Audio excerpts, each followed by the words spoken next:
دوستو، زندگی ایک ایسے مرحلے سے گزر رہی ہے کہ ہر انسان اپنے آپ میں پریشان ہے۔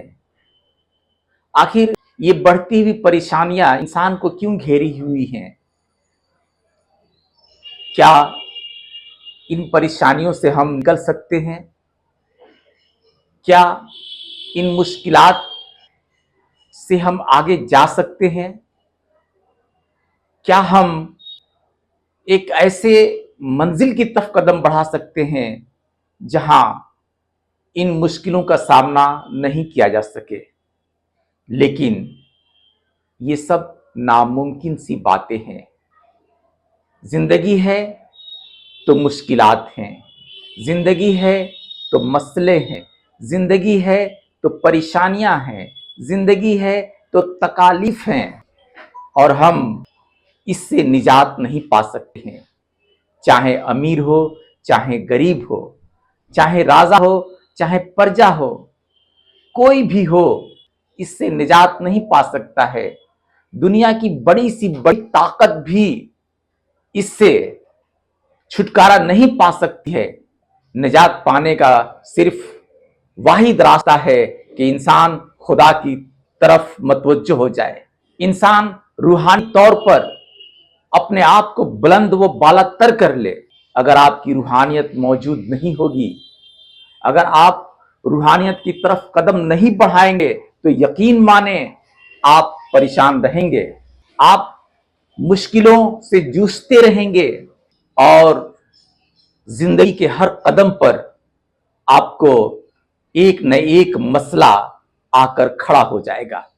دوستو، زندگی کو سکون کے لیے، زندگی میں ایک سحر انگیز کامیابی کے لیے آپ کو روحانی طور پر مائل ہونا پڑے گا۔ روحانیت ہی وہ واحد غذا ہے جو آپ کی شخصیت کو نکھار سکتی ہے۔ روحانیت ہی وہ واحد ذریعہ ہے جس سے آپ ترقی کے منازل طے کر سکتے ہیں۔ روحانیت ہی وہ واحد راستہ ہے جس سے چل کر آپ کامیابیوں کی سیڑھیوں کو چڑھ سکتے ہیں۔ اگر آپ نے روحانیت سے منہ موڑا تو یقین مانیں آپ آگے نہیں بڑھ سکتے ہیں۔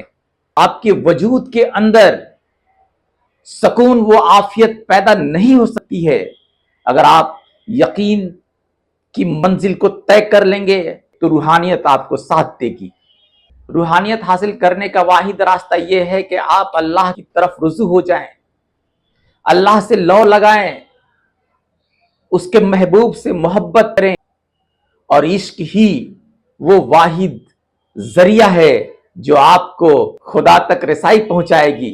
عشق حقیقی آپ کی تمام تر مشکلات کا حل ہے۔ محبوب کے عشق میں ایسے فنا ہو جاؤ، یقین مانو کامیابی تمہیں ملے گی۔ دوستو، ضروری ہے کہ ہم راہ خدا کی طرف آگے بڑھیں، اپنے دل میں سچائی کو جگہ دیں، بے ایمانی سے بچیں، جھوٹ سے بچیں، فریب کاری سے بچیں، ریاکاری سے بچیں، اور ایک نئی دنیا تخلیق کرنے کے لیے آگے بڑھیں۔ شکریہ دوستو، میں بس اتنا ہی کہہ کر اپنی بات ختم کرتا ہوں۔ اللہ حافظ۔